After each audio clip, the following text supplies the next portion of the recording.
পার্থদা, আজ একটা চরম ভয়ের গল্প বলে শোনান দেখি। এমন ভয়ের গল্প যা শুনে গায়ের লোম একেবারে যেন খাড়া হয়ে যায়, বুকের ভেতরটা ধড়ফড় করে। তা কি ব্যাপার মশাই, আজ হঠাৎ করে রহস্য রোমাঞ্চকর কাহিনী ছেড়ে একেবারে ভয়ের গল্প শুনতে চাইছেন যে? বুঝলেন না পার্থদা, আজ শীতটা একেবারে চাকিয়ে পড়েছে। এরকম কনকনে ঠান্ডার রাতে এখন থেকেই কেমন গোটা পাড়া পুরোপুরি নিশুতি হয়ে উঠেছে দেখুন। একটা মানুষজনের পর্যন্ত দেখা পাওয়া যাচ্ছে না। গোটা রাস্তা সম্পূর্ণ ফাঁকা, শুধুমাত্র যা দু একটা কুকুর এদিক ওদিক থেকে ডেকে উঠছে। এইরকম শীতের রাতে গা চমচমে ভয়ের গল্প হলে নেহাত মন্দ হয় না। সমীরণ মুখোপাধ্যায়ের কথা শুনে হেসে উঠলেন মাঝবয়সী পার্থ ঘোষবাবু। পাড়ার ক্লাব ঘরে প্রায় প্রত্যেক দিন সন্ধ্যের সময় এসে উপস্থিত হয় 15 জন মানুষ। তাদের মধ্যে যেমন বেশ কিছু নবীন সদস্য থাকে, ঠিক তেমনি কিছু প্রবীণ সদস্যও থাকে।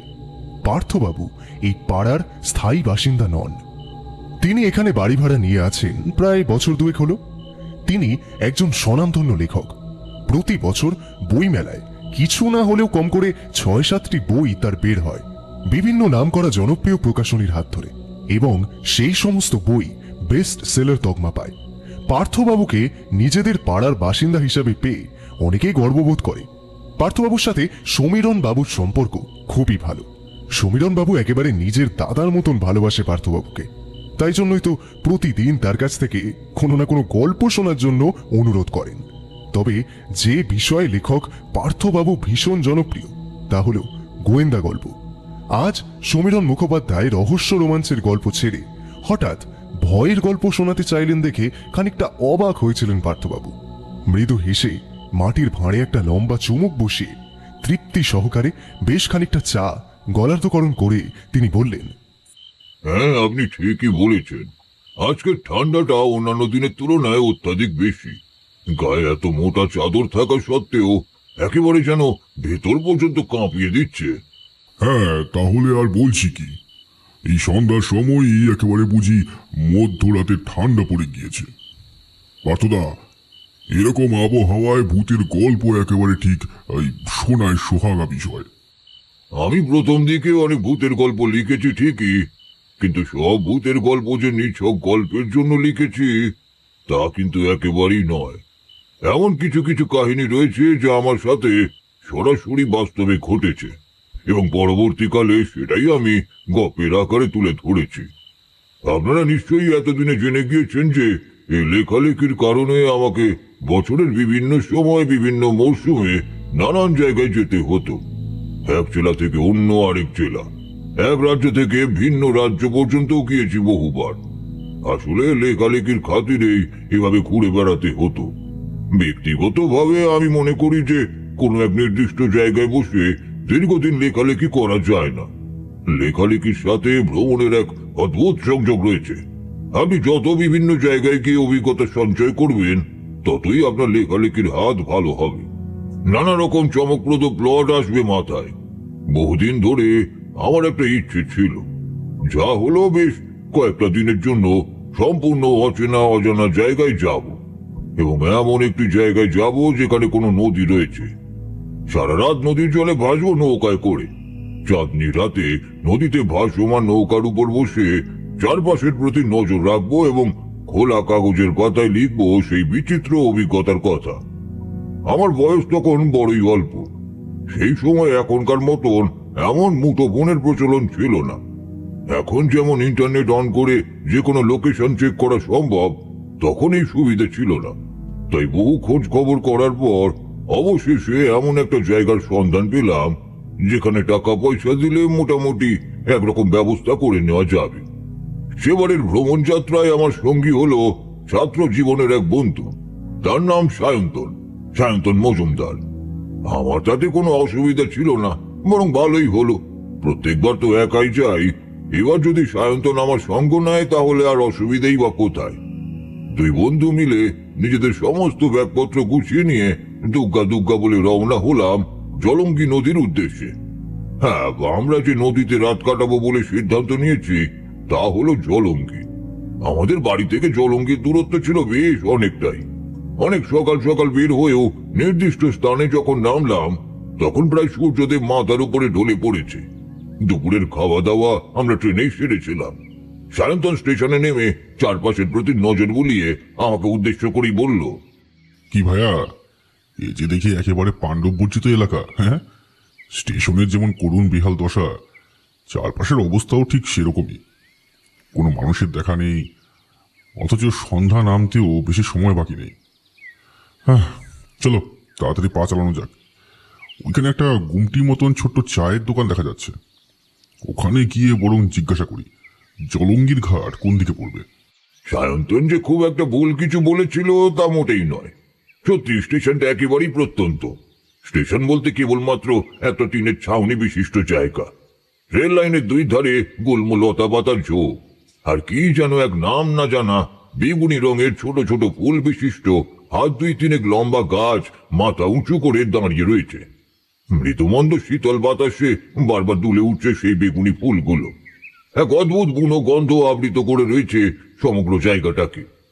ট্রেন থেকে সেই স্টেশনে নেমেছি কেবলমাত্র আমরা দুজনই। যে কাঁচা মাটির চওড়া রাস্তাটা আঁকা বাঁকা ভাবে ময়াল সাপের মতো এগিয়ে গিয়েছে সামনের দিকে, সেই রাস্তা ধরেই খানিকটা আসতেই আমাদের নজরে পড়ল একটা ছোট্ট গুমটি মতন চায়ের দোকান। দোকানের সামনে এসে দাঁড়াতেই দেখলাম দোকানদার কোনো সস্তার নেশা করে একখানি বেতের মোড়ার উপর বসে বসে রীতিমতো ঢুলছে। মাথার কাঁচা পাকা চুল অবিনষ্ট এলোমেলো, দুই চোখ জবা ফুলের মতো টকটকে গাঢ় লাল, খালি গা, কোমরে জড়ানো লুঙ্গি। আমাদের দেখে তার যেন নেশার চটকা খানিকটা কাটলো। সে গামছা দিয়ে মুখ মুছেই বলল, এ বাবু, বলেন কি দেবো আপনাদের? দোকানদার মুখ খুলতেই একটা অদ্ভুত বাজে গন্ধ আমাদের নাকে এসে ঝাপটা মারলো। বুঝতে পারলাম দোকানদার দেশি মদের নেশায় আসক্ত।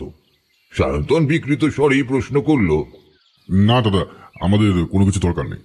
আপনি বলতে পারবেন জলঙ্গির ঘাট কোন দিকে গেলে পড়বে?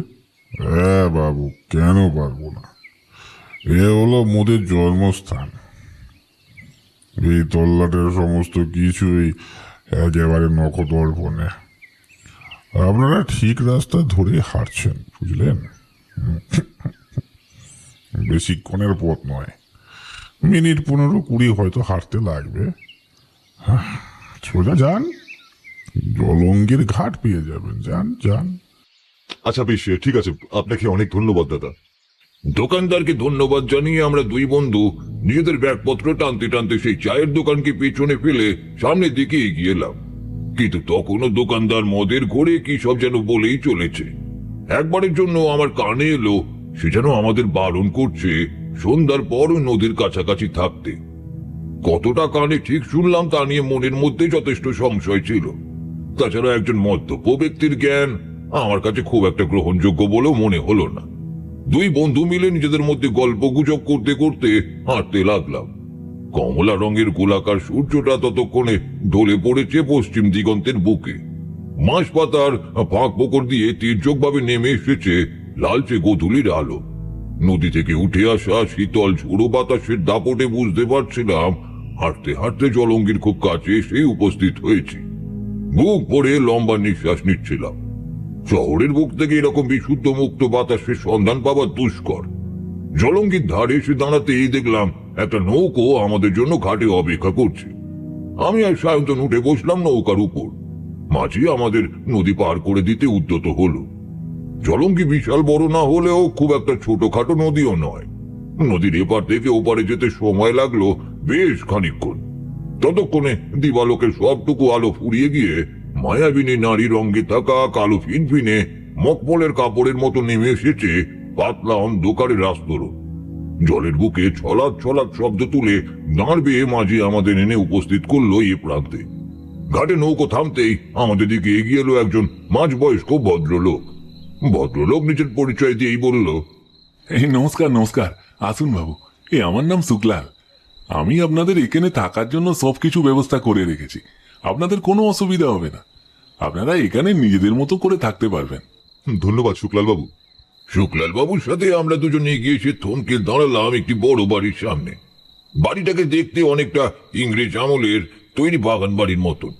মাটি থেকে কয়েক হাত উঁচুতে সম্পূর্ণ কাঠের পাটাতনের উপর দাঁড়িয়ে থাকা বাড়িটার দেওয়ালগুলো কাঠের। বাইরে থেকে দাঁড়িয়ে আসন্ন সন্ধ্যার অন্ধকারে বাড়িটাকে দেখে আমাদের বেশ পছন্দই হলো। শুক্লাল বাবু ভীষণ ভালো মানুষ।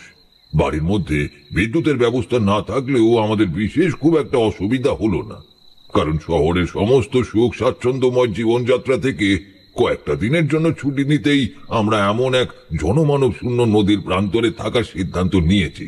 সুতরাং এরকম ছোটখাটো নানান ব্যাপার যে আসবেই, তেমনটাই অত্যন্ত স্বাভাবিক।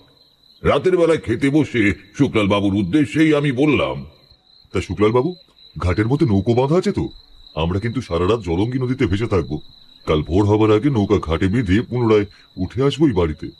মোমবাতির আলোতে স্পষ্ট দেখলাম আমার এই কথা শুনে শুক্লাল বাবু রীতিমতো যেন চমকে উঠলেন। মুহূর্তের মধ্যে তার চোখ মুখের অভিব্যক্তি বদলে গেল শতগুণ। ভদ্রলোককে দেখে আমার মনে হলো তিনি আমার কথা শুনে ভীষণ রকমেরই ঘাবড়ে গিয়েছেন। নিজের কানে শোনা কথাগুলো নিজেই যেন বিশ্বাস করতে পারছিলেন না। বেশ খানিকটা সময় ওরকম ভাবেই আমাদের দিকে ফেল ফেলিয়ে তাকিয়ে থেকে তিনি এবার একটা শুকনো ঢোক গিলেই বললেন, কি বলছেন বাবু? এই রাতের বেলায় জলঙ্গি নদীতে ভেসে থাকবেন সারা রাত? না না না না না, তা কিছুতেই হয় না। আপনারা জানেন না এই পরিকল্পনা আসলে কতটা বিপজ্জনক। আমি আপনাদের বারণ করছি, দয়া করে ও কাজের কথা বলেও ভাবতে যাবেন না। শুক্লাল বাবুর কথা শুনে আমার মাথাটা দপ করে গরম হয়ে গেল। খাবার ফেলে রেখে শটান উঠে দাঁড়িয়ে আমি মেজাজের সাথেই বললাম, এসবের আবার মানে কি? আমি তো এখানে আসার আগে স্পষ্টভাবেই জানিয়ে দিয়েছিলাম যে আমরা সারা রাত নদীর বুকে নৌকা নিয়েই থাকবো। না বাবু, আপনি আমার কথা বিশ্বাস করেন? আমি কিন্তু সেরকমটা জানতাম না।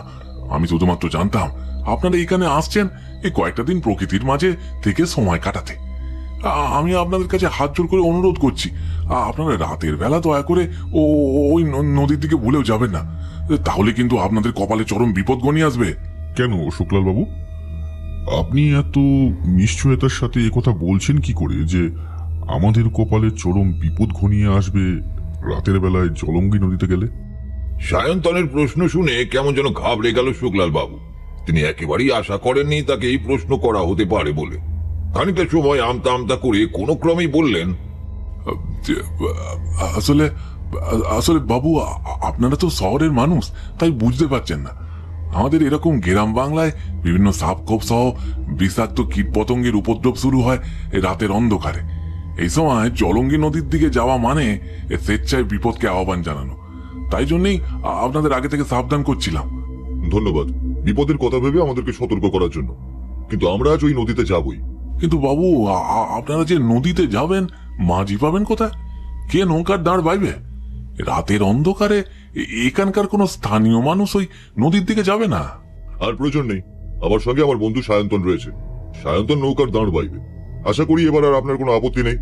আমাদের খাওয়া হয়ে গেছে, আপনি জায়গাটাকে পরিষ্কার করুন। আমরা খানিকটা সময় বিশ্রাম নিয়ে রওনা হব। শেষের কথাগুলো আমি বেশ ধমকে সুরেই বললাম। দেখলাম ধমকে কাজ হলো, আর মুখে টু শব্দটি অব্দিও করলেন না শুক্লাল বাবু। তবে তার মুখটা কেমন যেন অশনি আশঙ্কায় এতটুকু হয়ে গেল। গোমট গরমের দিনে আকাশ জুড়ে মেঘ করলে ঠিক যেরকম দেখতে লাগে, আমার মনে হলো তার মুখমণ্ডল জুড়ে ঠিক সেরকমই যেন দুশ্চিন্তার মেঘ জমতে আরম্ভ করেছে। খানিকটা সময় বিশ্রাম নিয়ে দুই বন্ধু মিলে নিজেদের যাবতীয় জিনিসপত্র সঙ্গে করে নিয়ে এগিয়ে এলাম জলঙ্গি নদী ঘাটের উদ্দেশ্যে।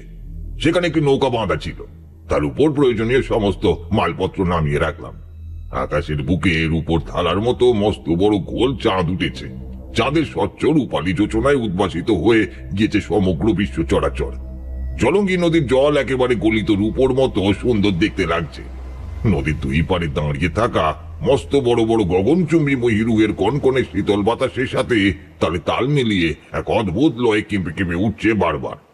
সায়ন্তন অপলক দৃষ্টিতে চারপাশের দিকে বেশ কিছুটা সময় তাকিয়ে থেকে প্রশংসার সুরেই বলল, হ্যাঁ সত্যি ভাইয়া, তোমার তারিফ করতেই হয়। তোমার পছন্দ আছে মানতে হবে। হ্যাঁ, বেছে বেছে একটা জায়গা বের করেছো বটে। আহা, মনে হচ্ছে যেন এই পৃথিবীতে সাক্ষাৎ স্বর্গ নেমে এসেছে। এরকম চন্দ্রালোকিত রাতে নদীর বুকে ভেসে থাকা সাক্ষাৎ সৌভাগ্যের বিষয়। এত সুন্দর সুযোগ কখনই ঘরে বসে থেকে নষ্ট করা উচিত নয়।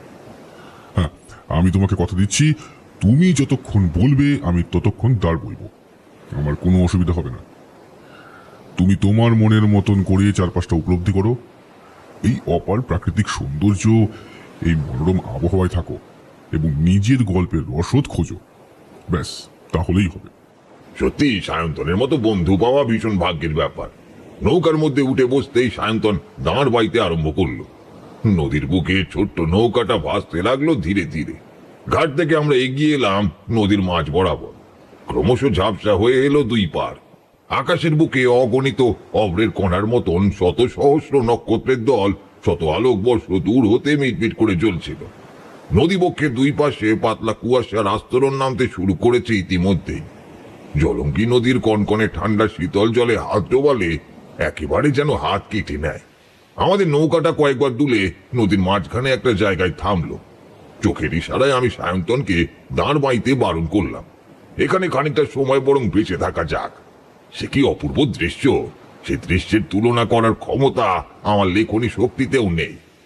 পরনে থাকা পাঞ্জাবির পকেট থেকে বের করে আনলাম সিগারেটের প্যাকেট। গায়ের কালো কম্বলটা আরো ভালোভাবে চাপা দিয়েই বসলাম। দুটো সিগারেট বের করে একটা বাড়িয়ে দিলাম বন্ধু সায়ন্তনের দিকে এবং অপরটা নিলাম নিজে। ফস শব্দে দেশলাইকাটি জ্বালিয়ে তাতে আগুন ধরিয়ে লম্বা লম্বা টান দিতে লাগলাম। আর মনে গুনগুন করে কি যেন একটা গানের লাইন গাইতে আরম্ভ করেছিলাম। ঠিক এমন সময় সায়ন্তন বলে উঠল, ভাই, ওখানে ওটা কি? জলের মধ্যে থেকে দেখো কেমন মাথা উঁচু করে উঠে এসেছে।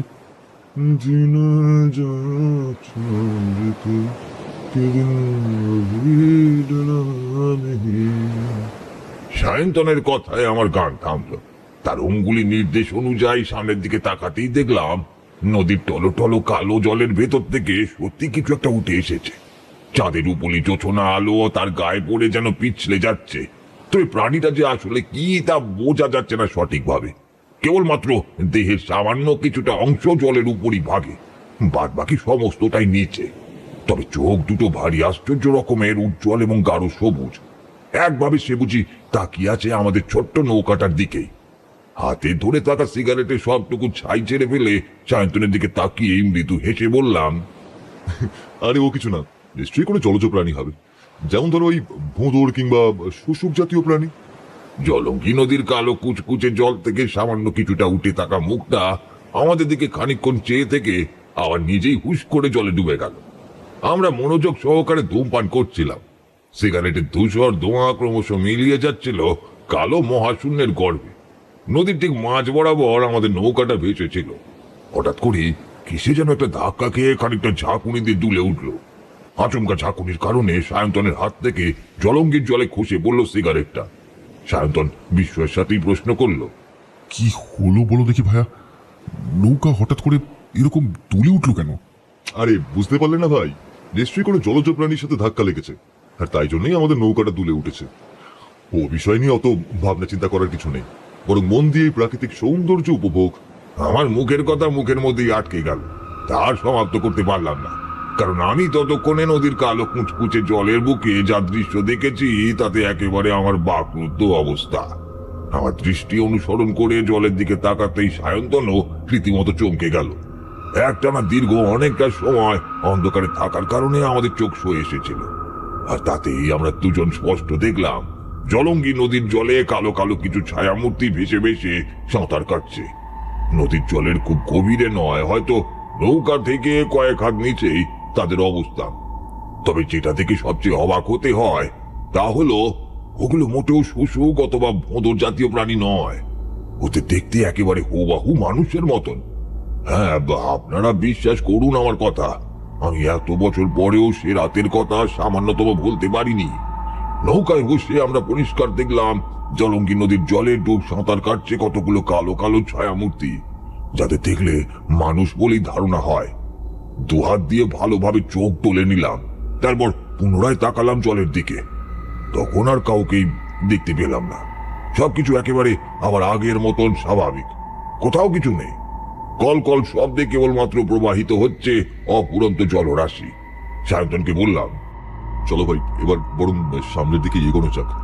হ্যাঁ তাই চলো, এখানে আর এক জায়গায় বসে থাকতে ভালো লাগছে না। আমার কথা শুনে সায়ন্তন পুনরায় নৌকা নিয়ে এগিয়ে চলল সামনের দিকে। নৌকার পিছনে বসে থাকতে থাকতে আমার ষষ্ঠ ইন্দ্রিয় আমায় জানান দিচ্ছিল যে আমাদের ঠিক পিছনে জলঙ্গি নদীর জল থেকে মাঝে মধ্যেই কারা যেন মুখ তুলে আমাদের দিকে তাকিয়ে আবার ডুবে যাচ্ছে। হ্যাঁ, আমি একবার আর চোখে পিছন পানে ফের তাদের ওই গাঢ় সবুজ চোখ লক্ষ্য করেছি। সংখ্যায় তারা অনেক, কিন্তু যতবার আচমকা পেছন ফিরেছি ততবারই দেখেছি কোথাও কেউ নেই। এই সমস্ত কিছুই যেন আমার মনের ভুল। মাঝে মধ্যে নদীর জলের বুকে এদিক ওদিক থেকে উঠে আসছে একাধিক বুদবুদ। আরো বেশ কিছুটা সামনের দিকে এগিয়ে আসার পর নৌকা থামলো। সমস্ত শব্দে প্রবাহিত জোরালো বাতাসের দাপটে আমাদের মাথার চুল এলোমেলো হয়ে যাচ্ছে। এরপর ঘটলো সেই অবিস্মরণীয় ভয়ানক হাড় হিম করা ঘটনা, যার জন্য আমরা দুজনেই কেউই সামান্যতম প্রস্তুত ছিলাম না। আজ বুঝতে পারি কেন সেদিন শুক্লাল বাবু আমাদের অমন করে আপত্তি জানিয়েছিলেন রাতের বেলায় নদীর কাছাকাছি আসতে। আজ ভাবি যদি সেদিন তার কথাটা মেনে নিতাম তাহলে হয়তো আর ওই অভিশপ্ত রাত আমাদের জীবনে আসতো না। আমরা দুই বন্ধু দেখলাম জলঙ্কি নদীর জল কোনো অজানা মন্ত্র বলে দুই ভাগে ভাগ হয়ে যেতে শুরু করেছে। নদীর গর্ভের মাঝে কেমন যেন এক সুড়ঙ্গের সৃষ্টি হয়েছে, যে সুড়ঙ্গের ভেতর চাপ চাপ জমাট বাঁধা অন্ধকার ছাড়া আর কিছুই নেই। খানিকক্ষণ পর সেই সুড়ঙ্গ থেকে নদীর জলের অতল হতে উঠে এলো এক রহস্যময়ী নারী। আপনারা আমার কথা কতখানি বিশ্বাস করবেন তা আমি জানি না, কিন্তু সেদিন সত্যি এ ঘটনা ঘটেছিল। নদীর জল থেকে উঠে আসা সেই নারীকে আমরা চাঁদনি রাতের স্নিগ্ধ আলোয় দেখলাম নিখুঁতভাবে। সেই রহস্যময় রমণীর বাহ্যিক রূপ, তার মাথার লম্বা লম্বা চুলগুলো বিষাক্ত সাপের মতন লেপটে রয়েছে শরীর জুড়ে। দু চোখের অবস্থা বড়ই শোচনীয়, চোখ যেন একেবারে ঢুকে গিয়েছে অক্ষি কোটরের ভিতর। আর সেই কালো কুচকুচে কোটর থেকেই দগদগ করে আগুনের মতো জ্বলছে সবুজ আলো রেখা। গায়ের চামড়া মৃত মানুষের মতো ধবধবে সাদা। দীর্ঘদিন ধরে সে যেন ডুবে রয়েছে জলঙ্গি নদীর জলে। সে কারণেই তার শরীরের চামড়ার উপর সৃষ্টি হয়েছে শ্যাওলার পুরু আস্তরণ। মাথার চুল থেকে কয়েক ফোঁটা জলজ শামুক নেমে আসছে তার মুখ বেয়ে। হাতছানি দিয়ে সে আমাদের তার কাছে নৌকা নিয়ে যেতে বলল। আমরা ততক্ষণে পুরোপুরি জড় পদার্থের মতো হয়ে গিয়েছি। কথা বলা তো বহুদূর, সামান্য হাত পা নাড়ানোর ক্ষমতাটুকু পর্যন্ত আমাদের মধ্যে অবশিষ্ট নেই। আমরা উভয়ই পরিষ্কার বুঝতে পারছিলাম যে এই রমণী আর যাই হোক না কেন কখনই কোনো জীবিত মানুষ হতে পারে না। সে আসলে এক অতিলৌকিক প্রাণী, যার সংজ্ঞা আমাদের ভাষায় নেই। তার ওই দুই চোখের চাহনিতে কেমন যেন একটা ঘোর লাগানো ভাব রয়েছে। তার সবুজ চোখের দিকে একবার যে মানুষ তাকায় সে ব্যক্তি আস্তে আস্তে নিয়ন্ত্রণাধীন হয়ে পড়ে। সে কারণেই তো সায়ন্তন বিনা বাক্য ব্যয় দাঁড়বে নৌকা নিয়ে এগিয়ে চলল তার দিকে। আমি বুঝতে পারলাম সাংঘাতিক কিছু একটা ঘটতে চলেছে, কিন্তু তাকে নিষেধও করতে পারলাম না। আমার গলা দিয়ে একটা শব্দ বের হলো না। সেই মায়াবী নির্মায়া জালে আবদ্ধ হয়ে আমরা এগিয়ে চললাম তারই দিকে। কোনো কথা না বলে সে জল থেকে ধীরে ধীরে উঠে এলো আমাদের নৌকায়। আমার নাকে সে ঝাঁপটা মারলো একটা অদ্ভুত বাজে গন্ধ। দীর্ঘদিন ধরে কোনো মৃতদেহ জলের মধ্যে চুবিয়ে রাখা হলে ঠিক যেরকম পচনশীল গন্ধ নির্গত হতে পারে, এই গন্ধ খানিকটা সেই রকমই। এক টানা এতক্ষণ পর্যন্ত গল্প বলে এবার সামান্য সময় বিরতির জন্য থামলেন পার্থবাবু। ক্লাব ঘরের মধ্যে উপস্থিত প্রত্যেকে অত্যন্ত মনোযোগ সহকারে তার বলা গল্প শুনছিল। কেউ মুখে কোনো শব্দ করেনি। সকলের চোখ মুখ জুড়ে এক গভীর বিস্ময়ের ছাপ বিদ্যমান। শীতটা সত্যি আজ একেবারে মাত্রাতিরিক্ত পড়েছে। গায়ে মোটা মোটা সোয়েটার থাকা সত্ত্বেও সেরকম কাজ হচ্ছে না। এক হাতের তালুতে অন্য আরেক হাতের তালু ঘষতে ঘষতে সমীরণ বাবু পাড়ার ছেলে হরেনকে বললেন, এই হরেন, যা তো পাশের চায়ের দোকান থেকে একটু গরম চা নিয়ে আয়। চা ছাড়া চলছে না, শীতের চোটে যেন একেবারে হাত পা জমে যাচ্ছে। একটু ধোয়া ওঠা গরম চা, সাথে সিগারেট না হলে এভাবে বসে থাকা দূরতায়। সে আমি যেতে পারি, কিন্তু আমি ফিরে আসার আগে গল্প শুরু করে দেওয়া যাবে না কিন্তু। হ্যাঁ, এর আগের বার তোমরা আমায় চা আনতে পাঠিয়ে নিজেদের মতন করে গল্প শুরু করে দিয়েছিলে, তা করলে কিন্তু এবার চলবে না। হ্যাঁ। হরেনের অভিযোগ শুনে হো হো করে হেসে উঠল ক্লাব ঘরের অধিকাংশ সদস্য। হাসি থামিয়ে পার্থবাবু বললেন, না না হরেন, তুমি নিশ্চিন্তে যাও। আমি তোমাকে কথা দিচ্ছি, তুমি যতক্ষণ না আসবে ততক্ষণ পর্যন্ত আমি আর গল্প আরম্ভ করব না। সমীরণবাবু বুক পকেট থেকে একটা 100 টাকার নোট বের করে তা বাড়িয়ে দিলেন হরেনের দিকে। হরেন টাকাটা নিয়ে বাইরে বেরিয়ে গেল। ক্লাব ঘরের মধ্যে জ্বলতে থাকা হলদেটে বৈদ্যুতিক বাতি সঠিকভাবে আলো ছড়িয়ে দিতে পারেনি, ফলে ক্লাব ঘরের বিভিন্ন অংশে আলো আধারের মায়াজাল রচিত হয়েছে। বেশিক্ষণ সময় লাগলো না হরেনের চা নিয়ে আসতে। মাত্র স্বল্প কিছুটা সময়ের মধ্যেই সে একটা বড় থালায় করে সকলের জন্য মাটির ভাঁড়ে উষ্ণ ধুমায়িত গরম চা নিয়ে এসে হাজির হলো। পার্থবাবু বের করলেন সিগারেটের প্যাকেট। চা পানের পর্ব সমাপ্ত হওয়ার পর পুনরায় শুরু হলো গল্প পাঠ। নৌকার এক প্রান্তে আমি এবং আমার বন্ধু সায়ন্তন বসে থাকলেও অপরদিকে বসলো জল থেকে উঠে আসা সেই রহস্যময়ী মায়াবিনী নারী। সেই নারীকে মায়াবিনী বলছি তার প্রধান কারণ তার চোখের দৃষ্টি অতীব উজ্জ্বল, অথচ ঘোলাটে দুই চোখের দিকে তাকিয়ে আমরা কেমন যেন সম্মোহিত হয়ে পড়েছিলাম। আমাদের মনের মধ্যে তাকে ঘিরে অনেক কৌতূহল, অনেক প্রশ্ন মাথাচাড়া দিয়ে উঠলেও মুখ থেকে কোনো কথা বের হচ্ছিল না। জলঙ্গির কালো জলে ছলাৎ ছলাৎ শব্দ তুলে দাঁড় বাইতে আরম্ভ করলো সায়ন্তন। নদীর দুই পারে থাকা বাদাবনের ঝোপ থেকে ডেকে উঠলো একদল শেয়াল। শিয়ালের সেই রক্ত জল করা সমবেত হুঙ্কার ধ্বনিতে আমাদের গায়ে রীতিমতো কাঁটা দিয়ে উঠল। চাঁদের রূপলি জোছনা আলো চাল ধোয়া জলের মতো নেমে এসে ছড়িয়ে পড়েছে সমগ্র অঞ্চল জুড়ে। এই পূর্ণিমার রাত যেন আর পাঁচটা সাধারণ কোনো রাত নয়, এ রাত মায়াবী। বারবার থেকে থেকে আমাদের চোখ চলে যাচ্ছিল নৌকার মধ্যে বসে থাকা সেই রমণীর দিকে। তার মাথার লম্বা লকলকের চুলের কিছু কিছু বাতাসে উঠতে আরম্ভ করেছে। পরনে থাকা চপচপে ভিজে শাড়ি একেবারে আঁটো হয়ে বসে আছে অঙ্গের সাথে। চাঁদের আলো যেন সরাসরি পিছলে যাচ্ছে তার শরীরে প্রতিফলিত হয়ে। সে মায়াবী রমণী আমাদের দিকে তাকিয়ে বাঁকা হাসি হাসলো। আমার বুকের ভেতরটা ধড়াস করে লাফিয়ে উঠল, কারণ ওই হাসির মধ্যে একটা অত্যন্ত বাজে বিশ্রী ইঙ্গিত মিশেছিল। বিনার ধাতব তারে হাত ছোঁয়ানোর পর যেরকম ঝংকারের সৃষ্টি হয়, সেরকম গলায় দুর্বোধ্য অজানা কোনো ভাষায় টেনে টেনে কি যেন একটা গাইতে আরম্ভ করলো সে। তা সেই গানের শব্দ আমাদের কানে এসে পৌঁছানো মাত্রই নেশার ঘোরটা বুঝি আরো বেড়ে গেল কয়েক গুণ। মস্তিষ্কের মধ্যে কেমন যেন সবকিছু তালগোল পাকিয়ে গেল, মাথা ঝিমঝিম করতে লাগলো। বুঝতে পারলাম মায়াবিনীর মায়ায় ডুবে যাচ্ছি ক্রমশ।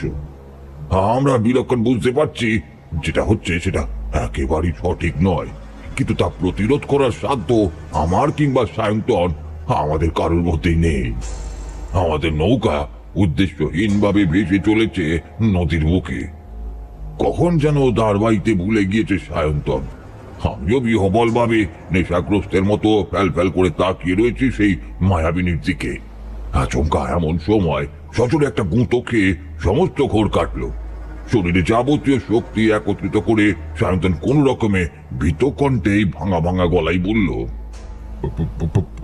ভাই, ওগুলো কি? ওগুলো কি উঠে এসেছে জলের নিচে থেকে? চমকে উঠলাম আমি। মনে হলো যেন মাথার মধ্যে গোটা আকাশটা ভেঙে পড়ছে এক লহমায়।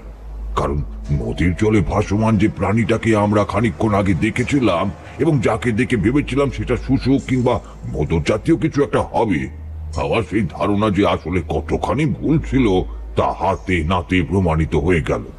আমাদের নৌকা থেকে মাত্র কয়েক গজ ব্যবধানে জলের বুক থেকে উঠে এসেছে কম করে 5 থেকে 7টি মানুষের মাথা। হ্যাঁ, আপনারা বিশ্বাস করুন, সে রাতে নিজের চোখে যা কিছু দেখেছিলাম তাতে মনে হচ্ছিল এই সমস্ত কিছু ভুল, তা বাস্তবে কখনোই ঘটতে পারে না। কিন্তু সমস্তটাই বাস্তবে ঘটেছিল পরপর। আমাদের নৌকা থেকে মাত্র কয়েক গজ দূরে জল হতে মুখ বের করছে নারী পুরুষ মিলিয়ে মোটামুটি 7 থেকে 8টি মাথা। তাদের মাথার চুল সাপের মতো লেপ্টে আছে মুখমণ্ডল জুড়ে। মুখের অধিকাংশই ঢেকে আছে চুলের আচ্ছাদনে। তাদের চোখ বলতে কিছুই নেই, চোখের জায়গায় রয়েছে শুধুই কালো কালো গর্ত, যে গর্ত হতে অনবরত বেরিয়ে আসছে জলের ধারা। একটা বিশ্রী পচা গন্ধে আমাদের বমি উঠে আসার জোগাড় হলো। সায়ন্তন হর করে বমি করে ফেললো নদীর জলে। তারপর সে চিৎকার করে উঠল, কারণ শুধুমাত্র কয়েকটা মাথা যে কেবল জল থেকে মুখ তুলে আমাদের দিকে তাকিয়েছে তা নয়, গোটা নদী জুড়ে অসংখ্য অগণিত মানুষের লাশ ভেসে আছে। হ্যাঁ, মৃতদেহগুলির মধ্যে নারী পুরুষ উভয়ই রয়েছে। অনন্ত মহাশূন্যের দিকে তাকিয়ে প্রতিটা মৃতদেহ ভেসে রয়েছে জলের উপর।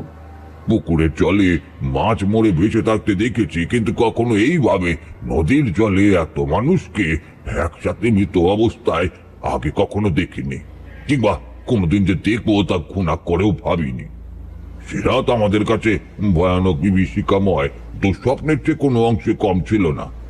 বুকের হৃদযন্ত্র এতটাই নিজের গতি বাড়িয়ে দিয়েছিল যে মনে হচ্ছিল সেটা যেন এক লাফে গলার কাছে উঠে আসবে।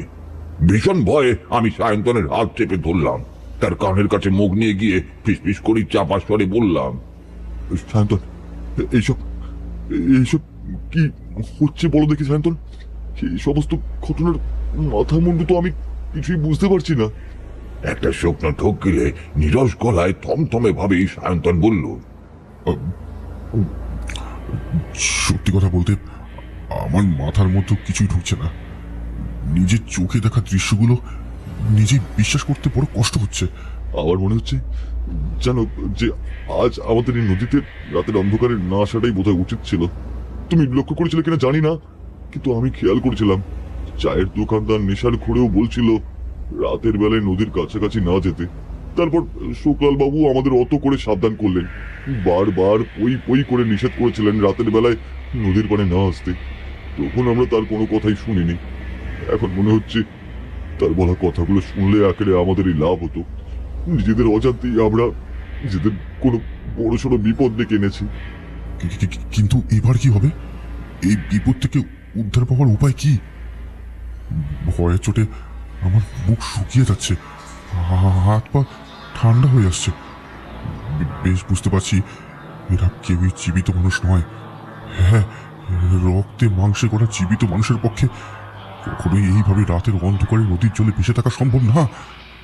তাছাড়া আমাদের চোখের সামনে ওই মায়াবিনী জলের তলা থেকে সুড়ঙ্গ বেয়ে উঠে এসেছে নৌকায়। আজ বোধহয় আমাদের দুই বন্ধুর অকাল মৃত্যু নিশ্চিত ভাই।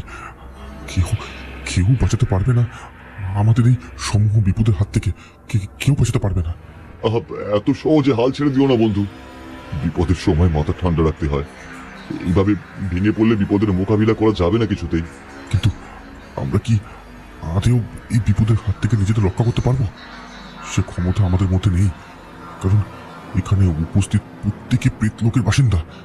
আর এত প্রেতের সাথে দুইজন জীবিত মানুষ কিছুতেই মোকাবিলা করতে পারে না, কিছুতেই না।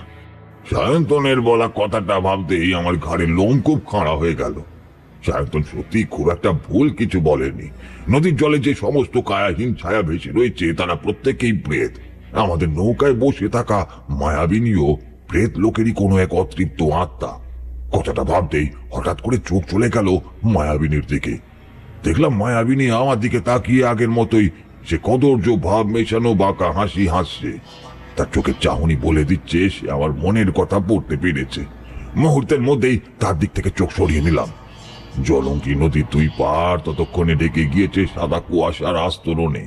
আমাদের মনে হলো এই কুয়াশার প্রাচীর যেন অন্য কোনো এক জগতের দ্বার উন্মোচন করেছে। আমরা আমাদের চেনা জানা পরিচিত পৃথিবী থেকে পৃথক হয়ে গিয়েছি সম্পূর্ণভাবে। মায়াবিনী আওয়াজ সুর করে টেনে টেনে সেই গান গাইতে লাগলো। মাথার মধ্যে ঝিমঝিমে ভাবটা ফিরে এলো নতুন উদ্যমে। মদ্যপ ব্যক্তির মতো ঘোর লাগা অবস্থায় বসে বসে ঝিমুতে শুরু করেছে। ঠিক এমন সময় ঘটলো সে ভয়ানক ঘটনা, যা আমি আজ এতগুলো বছর পরেও বলতে পারিনি, আর হয়তো কখনো কোনোদিনও বলতে পারবো না। যতদিন বেঁচে থাকবো ততদিন তা আমার স্মৃতিতে এক অভিশপ্ত কালো ইতিহাস হিসেবে থেকে যাবে। সে ঘটনার কথা মনে পড়লে সারা শরীর ঘামে ভিজে যায়, আর ঘুম আসতে চায় না কিছুতেই। দম যেন একেবারে বন্ধ হয়ে আসে, দু চোখের বতা জুড়ে অন্ধকার নেমে আসে। ফের আবার থামলেন পার্থবাবু। তার চোখ মুখের মধ্যে স্পষ্ট সেই বিভীষিকাময় ঘটনার আতঙ্ক ফুটে উঠল, যা দেখে সহজেই আন্দাজ করা যায় অতীতের স্মৃতি রোমন্থন করতে গিয়ে সে ঘটনার সমকালীন পরিবেশে তিনি ফিরে গিয়েছেন।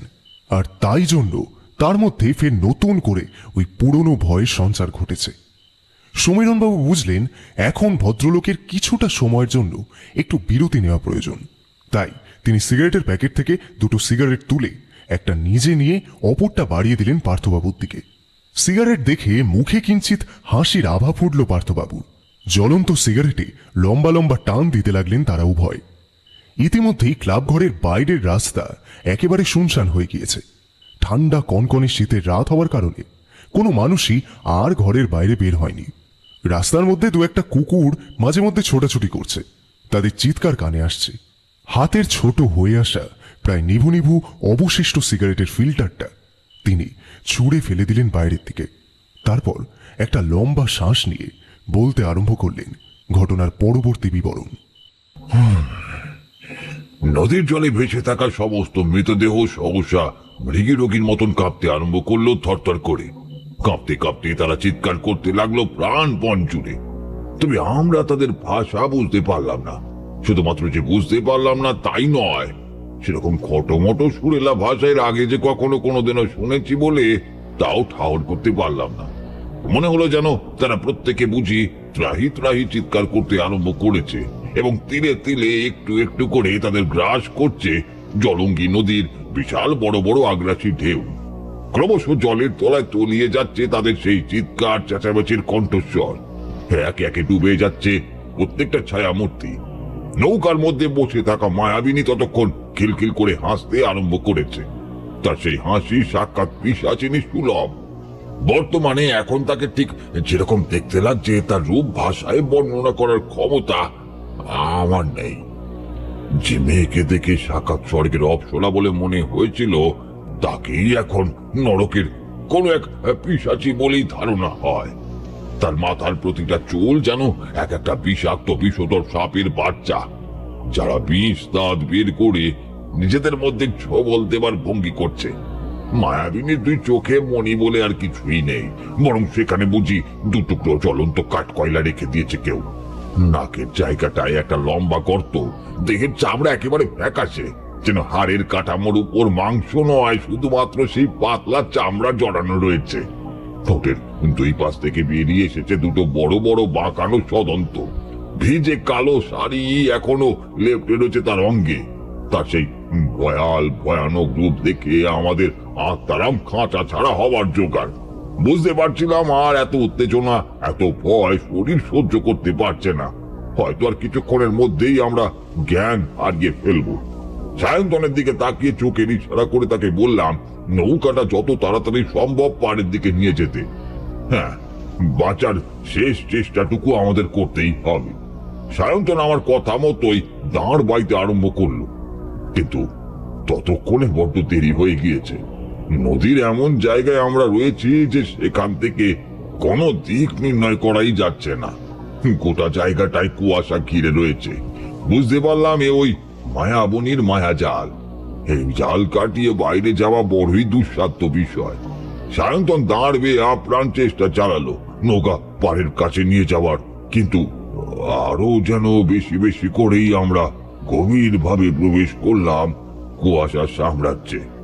সায়ন্তন মুখের কাছে দুহাত নিয়ে গিয়ে উচ্চ কণ্ঠে চিৎকার করে সাহায্যের কথা বলল, কিন্তু আমাদের সাহায্য করার জন্য কেউই এগিয়ে এলো না। অবশ্য আসবেই বা কি করে? সে নদী ঘাটে আমরা যে সম্পূর্ণ একলা একাকী, সেখানে আমরা ছাড়া আর জীবিত মানুষ বলতে কেউই নেই। একদল প্রেতের মাঝে আটকা পড়েছি আমরা। আজ আর আমাদের নিস্তার নেই এত সহজে। জলের মধ্যে ডুবে যেতে থাকা সমস্ত মৃত প্রেতের দল জড়িয়ে ধরলো আমাদের নৌকাটাকে। তাদের হাতের ধারালো নখ গেঁথে যেতে লাগলো নৌকার পাটাতনে। বুঝতে পারলাম এরা এবার আমাদের প্রাণ নেবে, আর কিছুই করার নেই। জলের বুক থেকে একটা লম্বা কালো কুচকুচে হাত উঠে এসে সায়ন্তনের হাত থেকে কেড়ে নিল দাঁড়খানা। তারপর সেটা বট করে ভেঙে ছুঁড়ে ফেললো বহু দূরে। আমরা দুই বন্ধু একে অপরকে জড়িয়ে ধরে ঠক ঠক করে কাঁপতে লাগলাম। মনে হলো কেউ যেন আমাদের শরীরে এক বালতি বরফ গলা জল ছুঁড়ে দিয়েছে, আর সে কারণেই এত ঠান্ডা লাগছে। মায়াবিনী ততক্ষণে নৌকার অপর প্রান্তে উঠে দাঁড়িয়েছে, তবে আকারে ও আকৃতিতে সে এখন আরো বেশ কিছুটা বড়ই বলা চলে। 3 মানুষ সমান লম্বা হয়ে ঈষৎ ঝুঁকে পড়েছে আমাদের দিকে। থালার মতো গোলাকার চাঁদ ঢেকে গেছে তার মাথার আড়ালে। শেষবারের মতন আপনজনের মুখ মনে করার চেষ্টা করলাম। পিশাচের হাতে মৃত্যুবরণ করার জন্য দু চোখ বন্ধ করতেই যাব, ঠিক এমন সময় চোখে বলল কুয়াশার আস্তরণ ভেদ করে একটা আগুনের ফুলকি জ্বলে উঠেছে। এরপরেই একটা চিৎকার ভেসে এলো সেদিক থেকে। বাবু, এই যে এদিকে আসেন। এই যে আলো দেখাচ্ছি, এদিকে আসেন। আমি শুক্লাল, আমি এসেছি আপনাদের কাছে। আপনারা কি আমার কথা শুনতে পাচ্ছেন? ও বাবু! মুহূর্তের মধ্যে মৃত্যু ভয় কোথায় দূরে চলে গেল। বুকের মাঝে একটু আশার আলো জন্ম নিল। শুক্লাল বাবুকে দেখতে না পেলেও ভদ্রলোকের কণ্ঠস্বর আমাদের পরিচিত। তাছাড়া তার হাতে যে একটা মশাল রয়েছে এবং সেই মশালের আলোই মাঝ নদীতেও কুয়াশার আবরণ ভেদ করে এসে পৌঁছেছে, সেটা আমরা বিলক্ষণ দেখতে পাচ্ছি। আমি আর এক মুহূর্ত না ভেবে বন্ধু সায়ন্তনের হাত ধরে ঝাঁপ মারলাম সোজা নদীর কনকনে শীতল জলে। কারণ আমাদের নৌকাটা ততক্ষণে প্রেতেদের কবলে চলে গিয়েছে পুরোপুরি ভাবে। ঈশ্বরের নাম নিয়ে জলেতে সাঁতার কাটতে আরম্ভ করলাম সেই আলোর উৎস অনুসরণ করে। ওদিক থেকে চিৎকার ফের কানে এলো আমাদের। আসেন বাবু, আসেন। এই যে এইখানে আমি দাঁড়িয়ে রয়েছি। আপনারা আমার হাতের আলো দেখতে পাচ্ছেন তো? আর খানিকটা এটুকু লড়াই আপনাদের করতেই হবে। আসেন বাবু, আসেন। ততক্ষণে আমাদের উভয়েরই অবস্থা হয়ে উঠেছে বড়ই শোচনীয়। একে অত ভয়, উত্তেজনা সব মিলিয়ে স্নায়ুতন্ত্র শিথিল হয়ে পড়েছিল। তার উপর আবার নদীর ঠান্ডা জলে রাতের বেলায় সাঁতার কাটা। সায়ন্তন আর পারছিল না, সে আবুডুবু খাটছিল। বুঝতে পারছিলাম তার শরীর আর একেবারেই সঙ্গ দিচ্ছে না, কিন্তু আমি তাকে ফেলে রেখে এগিয়ে যেতে পারি না। বাঁচতে হলে একসাথে বাঁচবো, মরতে হলেও একসাথে মরবই পণ করেছি। আমার সাথে এখানে বেড়াতে এসে আমি কিছুতেই সায়ন্তনের হাত ছেড়ে দিতে পারবো না। সায়ন্তনের যদি ভালো মন্দ কিছু একটা ঘটে যায়, তাহলে আমি কোনোদিনও নিজেকে ক্ষমা করতে পারবো না। যতদিন বেঁচে থাকবো ততদিন আমাকে কুঁড়ে কুঁড়ে খাবে এই অপরাধ বোধ। সুতরাং এই যুদ্ধে যদি জয়ী হই, তাহলে একসাথেই হব। সায়ন্তনের এক হাত আমি শক্ত করে চেপে ধরে অন্য হাতের সাহায্যে কোন রকমে এগিয়ে চললাম সাঁতার কেটে। পিছন থেকে পিশাচের দল আসছে কিনা তা দেখার বিন্দু মাত্র ভুরুক্ষেপ নেই। ততক্ষণে মরিয়া হয়ে দিয়ে চলেছি পাড়ের প্রাণে। সে যে বেঁচে থাকার কি আপ্রাণ প্রচেষ্টা আমি আপনাদের বলে বোঝাতে পারবো না। সেরকম অভিজ্ঞতা যেন কারোর সাথে না ঘটে, কখনোই যেন না ঘটে, এই প্রার্থনাই করি। মশালের আলো একটা গাছের ডালের সাথে বেঁধে শুক্লাল বাবু হাত বাড়িয়ে দিলেন আমাদের দিকে। সায়ন্তনকে এগিয়ে দিয়ে আমি উঠে এলাম পাড়ে, কিন্তু আর নিজেকে ধরে রাখতে পারলাম না। জ্ঞান হারিয়ে কাটা কলা গাছের মতো লুটিয়ে পড়লাম। সায়ন্তন মাটির উপরে শুয়ে জ্ঞান হারিয়েছে। অনেকটা জল চলে গেছে আমাদের পেটে। দু চোখের পাতা জুড়ে ঘনিয়ে এলো আধার। এর থেকে বেশি কিছু সেই মুহূর্ত আর উপলব্ধি করতে পারলাম না। গল্প বলা থামালেন পার্থবাবু। তার বুক ঠেলে উঠে এলো একটা দীর্ঘশ্বাস। সমীরণবাবু অধিক উত্তেজনার সাথে শেষ অংশটুকু বলার জন্য অনুরোধ করতেই যাচ্ছিলেন, কিন্তু তার পূর্বে তিনি নিজে থেকেই বলতে আরম্ভ করলেন। আমাদের জ্ঞান ফিরেছিল পরের দিন বেশ বেলার দিকে। শুক্লাল বাবু আমাদের পেট থেকে জল বের করে ঘরে নিয়ে এসে সেবা শুশ্রূষা করেছিলেন। সেই রাতে শুক্লাল বাবু যদি মশাল হাতে নিয়ে ওই নদীর ঘাটে না উপস্থিত হতেন, তাহলে আমাদের বাঁচার বিন্দু মাত্র আশঙ্কা ছিল না। হাত জোর করে তার কাছে ক্ষমা চেয়েছিলাম তার সতর্কবাণী না শোনার জন্য, এবং তাকে ধন্যবাদ জানিয়েছিলাম আমাদের প্রাণ বাঁচানোর জন্য। পরের দিন তার মুখ থেকে শুনেছিলাম ঘটনাটা আসলে কি। জলঙ্গি নদীতে বছর 10 আগে নাকি ভয়ানক রকমের বান হয়েছিল। নদীর বিপুল জলরাশিতে প্লাবিত হয়ে গিয়েছিল দুই পাড়ের বিস্তীর্ণ অঞ্চল। লোকালয় থেকে বহু মানুষ চিরকালের মতো তলিয়ে গিয়েছিল জলঙ্গি নদীর গর্ভে। তাদের অতৃপ্ত আত্মারা মৃত্যুর এত বছর পরেও মুক্তি পায়নি।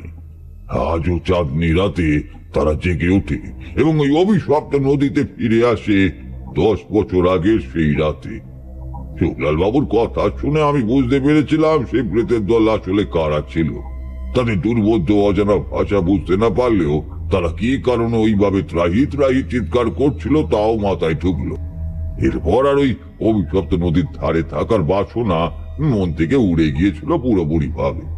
আমি আর সায়ন্তন ক্লান্ত শরীর নিয়ে সেদিনই ফিরে এসেছিলাম শহরে। ঢের শিক্ষা হয়েছিল অজানা অপরিচিত নদীর ধারে থেকে রাত্রিবাস করা। সে রাতের ঘটনা আমরা কখনো কোনোদিনও ভুলতে পারিনি। সে অভিশপ্ত রাতের সাক্ষী হয়ে রয়ে গিয়েছি আমরা দুই বন্ধু। এই ঘটনার বছর 5 পর একবার খোঁজ নিয়ে জেনেছিলাম জলঙ্গির কথা। তবে ঈশ্বরের অশেষ কৃপায় সেই নদী একেবারে স্বাভাবিক হয়ে গিয়েছিল ততদিনে। শুক্লাল বাবুর সাথে মাঝে মধ্যে যোগাযোগ রাখতাম। তিনি আমাদের জানিয়েছিলেন ভগবানের কৃপায় জলঙ্গি নদীর বুক থেকে সমস্ত প্রেতের দল চলে গিয়েছে, অথবা তারা হয়তো পুনর্জন্ম লাভ করেছে। ঠিক যেভাবে মৃত্যুর পর তারা আশ্রয় নিয়েছিল জলঙ্গির বুকে, ঠিক তেমনই ভাবে তারা বিলীন হয়েছে। শুক্লাল বাবুর মুখ থেকে এই সংবাদ শুনে আমাদের থেকে বেশি খুশি আর কেউই হয়নি। আজকের গল্প তাহলে এই পর্যন্তই। এবার তাহলে ওটা যাক। কথা বলা শেষ হতেই বেঞ্চ থেকে উঠে হাঁটতে আরম্ভ করলেন পার্থবাবু। সমীরণ বাবু তার পিছু নিলেন। ক্লাব ঘরের প্রতিটা সদস্য তখনও মন্ত্রমুগ্ধের মতো বসে রয়েছে। পার্থবাবুর বলা আজকের এই গল্পটা যে উপস্থিত প্রত্যেকের মনে দাগ কেটে গিয়েছে সে বিষয়ে বিন্দুমাত্র কোনো সংশয় নেই। কনকনে শীতের রাতে বেশিক্ষণ বাইরে থাকা উচিত হবে না বুঝে ক্লাব ঘরের দরজায় তালা ঝুলিয়ে সকলে হাঁটতে আরম্ভ করলো যে যার বাড়ির উদ্দেশ্যে।